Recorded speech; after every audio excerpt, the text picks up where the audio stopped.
DTN ಫಾರಮ್ಗೆ ಸ್ವಾಗತ. ನೋಡಿ, ನಾವು ಹಿಂದಿನ ತಿಂಗಳು 18ನೇ ತಾರೀಕಿಗೆ ತೂಕ ಮಾಡಿದ್ವಿ. ನಾವು ನಿನ್ನೆ ರಾತ್ರಿ ತೂಕ ಮಾಡಿದ್ವಿ. ಎಲ್ಲವೂ 22ರಿಂದ 29 kg ತನಕ ಇದ್ದಾವೆ. ಎಲ್ಲ ಮರಿಗಳು 22ರಿಂದ 29 kg. ನಾವು ತಂದ ದಿವಸ ಎಲ್ಲ ಡಿವಾರ್ಮಿಂಗ್ ಮಾಡಿದ್ವಿ ಕ್ಲೀನಾಗೆ. ಅಂದರೆ ಇಲ್ಲೊಂದು ಮರಿ ಮಾತ್ರ ಅದು ನಮಗೆ ಮಿಸ್ ಆಗಿ ಆ ಕಡೆಗೆ ಹೋಗಿಬಿಡ್ತು. ಅದು ಜೊತೆಗಾಗಿರೋದ್ರಿಂದ ನಮಗೆ ಅದು ಸಿಗಲಿಲ್ಲ. ಅದು ಆದರೆ ಆ ಮರಿ ಮಾತ್ರ ಬರೀ 11 kg. ಆ ಮರಿ ನಾನು ತೋರಿಸ್ತಾನೀಗ. ಇಲ್ಲೇ ಐತೆ ನೋಡ್ರಿ, ಅದು ಎಷ್ಟು ಸಣ್ಣದೈತಿ ಅಂದರೆ ಇಲ್ಲಿ ನೋಡ್ರಿ, ಇದೇ ಮರಿನೇ. ಅದು ಹಿಂದಿನ ಸತಿ ಎಷ್ಟಿತ್ತು ಅಷ್ಟೇ ಐತೆ. ಅದು ಮೇವು ತಿಂತೈತಿ, ಎಲ್ಲ ಮಾಡ್ತೈತಿ, ಆದರೆ ಗ್ರೋತ್ ಆಗಲಿಲ್ಲ. ಈಗ ಅದನ್ನು ನಾವು ತಯಾರು ಮಾಡಬೇಕು. ಈಗ ಗೊತ್ತಾಯ್ತು ನಮಗೆ ಅದು. ಆದರೆ ಎಲ್ಲ ಮರಿಗಳು ಮಾತ್ರ ನೋಡ್ರಿ, ಮರಿ ನೋಡ್ರಿ ಇದು ಹೆಂಗೈತಿ.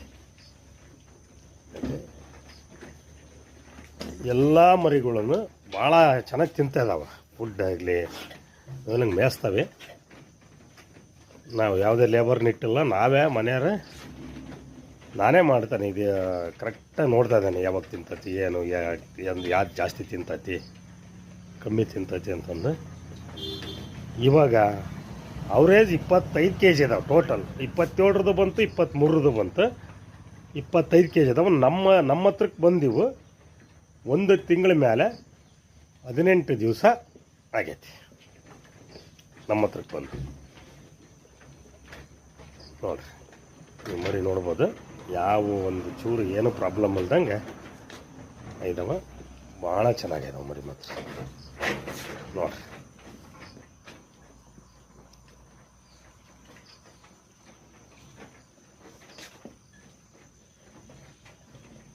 ಏನಾರ ಡೌಟ್ ಇದ್ರೆ ಫೋನ್ ಮಾಡಿರಿ. ಫೋನು ಮಾಡ್ತಾಯಿದ್ದಾರೆ ಎಲ್ಲರೂ.